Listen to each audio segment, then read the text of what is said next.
सुख सौभाग्यर ग्रह शुक्र 12 जून रे तांका राशि परिवर्तन करी मिथुन राशि को जीवे। तो यही राशि परिवर्तन जोगु शुक्रंकर गोचर जोगु सिंह राशि एवं कन्या राशि व्यक्ति माननकु किभली सब फल मिलिबो से विषय आज आम आलोचना करिबा। नमस्कार, मु सुभाषिष पुंथा स्वागत करछु मो यूट्यूब चैनल को।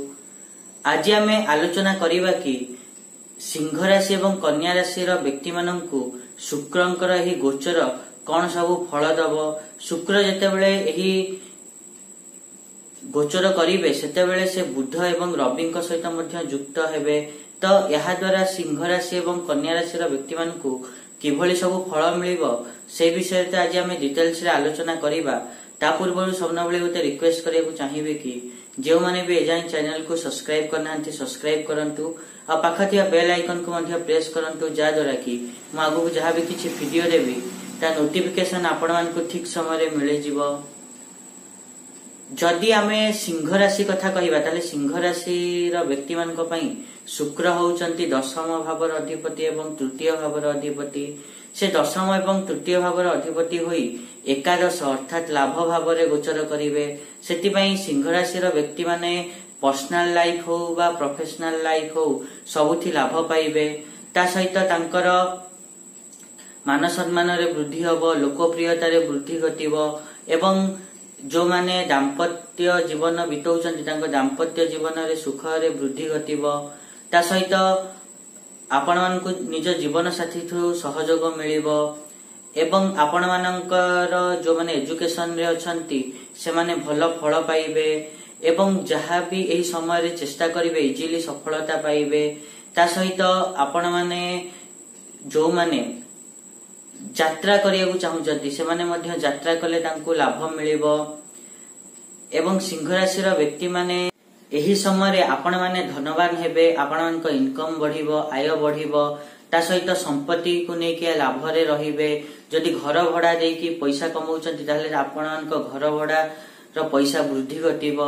ता सहित आपण माने एही समय रे घर बा वाहन इत्यादि किछि किनि पारंती एवं जेमिते लाइफस्टाइल बंचिया को चाहिबे सेमिते लाइफस्टाइल आपण माने एही समय रे बंची परिबे। ता सहित बड़ लोकंक सहित उठिया बसिया मध्ये आपण मानकर हबो। ता सहित आपण माने जो माने व्यवसाय करचंती तांको व्यवसाय रे वृद्धि घटिबो एवं बुद्धिर स्तर रे मध्ये वृद्धि घटिबो एवं एही समय रे शुक्र आपण मानक मनर इच्छा को पूर्ण करिवारे सहायक हेबे। बहुत जनर इच्छा आपण मानकर पूर्ण होबारु आपण माने एक्सट्रीम खुशी हेई पारंती। ता सहित आपण मानकु सांग साथींक सहयोग मध्ये मिलिबो। ता सहित खाइबा पीबारे मध्ये कोनोसी असुविधा आपण मानकर एही समय रे अभाव देखिया को मिलिबोनी। ता सहित आपण माने जो माने सफलता चाहूचंती तांकर सफलतार मार्ग प्रशस्त हबो। आपण मानक एही समय भल थिबारु आपण माने 12 जून रु नै कि 7 जुलाई जाय केबे भी परिश्रम करिबारु पछघुंचा दियंतुनी, भरपूर परिश्रम करंतु एवं आपण मानक स्वास्थ्य मध्ये एही समय भल रहिबो। तापर जे हमें कन्या राशि कथा कहिबा ताले कन्या राशि व्यक्ति मानक पई दशम भाव रे गोचर करिवे शुक्र। तो एही समय रे आपण माने आपण मानकर अटकी थिबा काम बहुत दिन ताहा पूरा हबो। ता सहित जो माने डॉक्टर अछंती, लॉयर अछंती तांको पई समय भल अछि। आपण मानक रोमांटिक लाइफ मध्ये भल रे कटिबो। ता सहित पितांकर पूरा सपोर्ट आपण मानकु मिलिबो। ही समय रे सरकारी संस्था रु आपण माने लाभवान हेबे। ता सहित आपण माने कोनोसी जदि क्रिएटिव फील्ड रे अछंती ताहाले मध्ये आपण मानकु सफलता मिलिबो। आपण मानकर एही समय रे खर्च मध्ये बढ़िबो। खर्च बढ़िया जोगु आपण मानकर सेति पई आपण माने लोन बा कर्ज नै पारंती।